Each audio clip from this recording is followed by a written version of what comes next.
Okay, first thing you want to do is go to Safari, go to Google, and search for PHET projectile motion. PHET projectile motion. Click on that top link. Alright, and let's just hit the play button in the center there. Now let's go to the lab portion. Now we have a cannon here. If you put your finger on the plus sign, you can change the height of the cannon. Okay. If you rotate the cannon, you can change the angle. We're going to set it at 0. So it's just like the lab we did today with the ball rolling off the table. It's just purely horizontal motion initially. Here we can change the initial horizontal speed, or velocity. All right. And here we have a target that we can change the horizontal distance. So right now, if I go all the way to the left, all the way, if I put my finger on it, 0 would be directly under the plus sign, and then as you move to the right of that, you see the number starting to grow. So the plus sign right here is considered where the ball is starting from. And after that, it starts to move to the right and descend. Okay. Now we can shoot different things if you want, but we'll just stick with cannonball for now. So the question is, well, how do we go about hitting a target or predicting where a ball is going to land? So let's do a practice one. Let's just go ahead and fire it by pressing the fire button. All right. So how could we have predicted? Well, we need to know the initial height.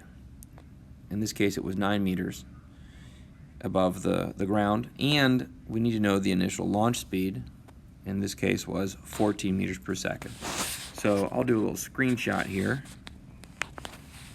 Whoa, that's not a screenshot. Okay, just to make sure that we've got an image to work with. And let's go into Notability and solve for the location. We'll insert that photo.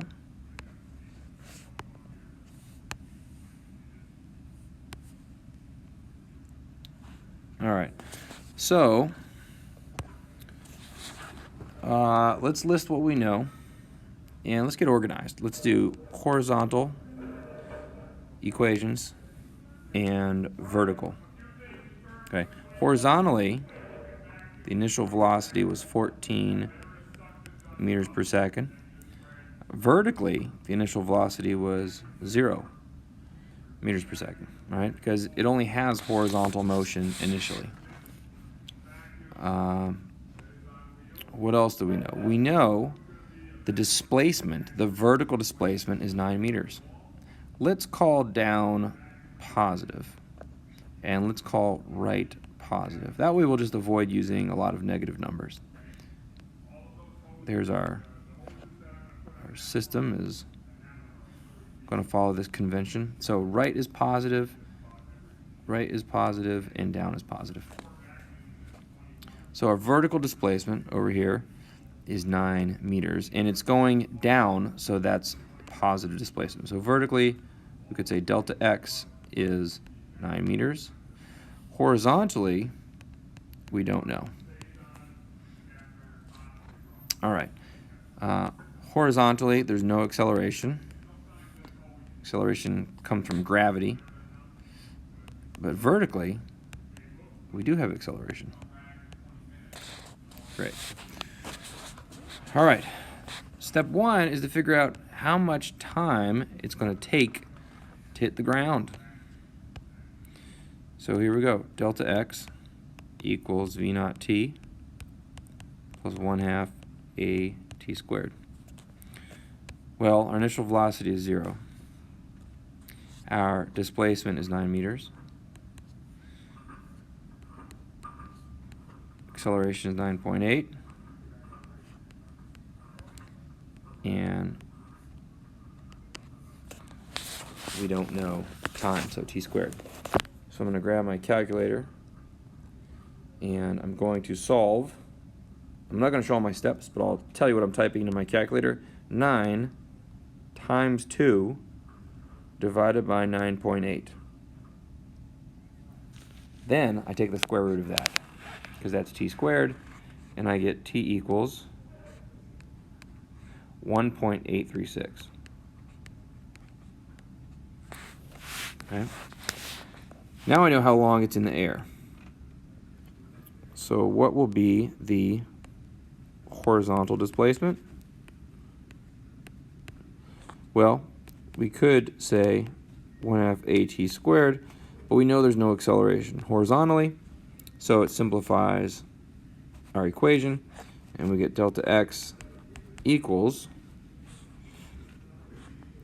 the initial velocity, 14 meters per second, right? That's the value I set right here, multiplied by the time, 1.836 seconds, and that gets us 25.7 meters. And don't forget, that is the horizontal displacement. So that is how far the target should be set from the target. If it's a horizontal launch at 14 meters per second, 9 meters above the ground. So let's go check it. 25.7. Let's go back to our setting, and we will reset. Oops. All right, let's do the whole thing over. 9 meters, 0 degrees, and we'll move to 25.7, I believe it was.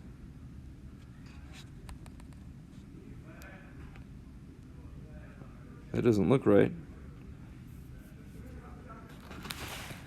And let's launch. Dope. Doesn't look right. Doesn't look right at all. What was the distance? 19 meters. Let's see where we made our mistake.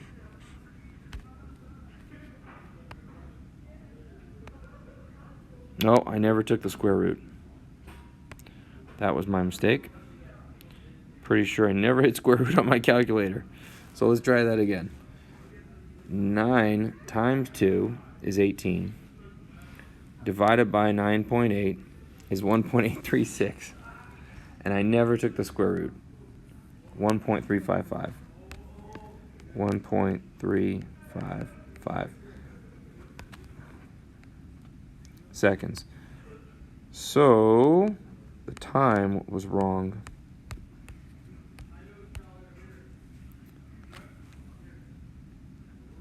.355. 1.355 seconds times 14 gives me 18.97. 18.97. That's right about 19 meters, and that is where I should have done. 19 meters. So, so that would have been the correct answer. 19 meters. There you go. So that's an example of how to use the time taken from the vertical information to solve for the horizontal displacement.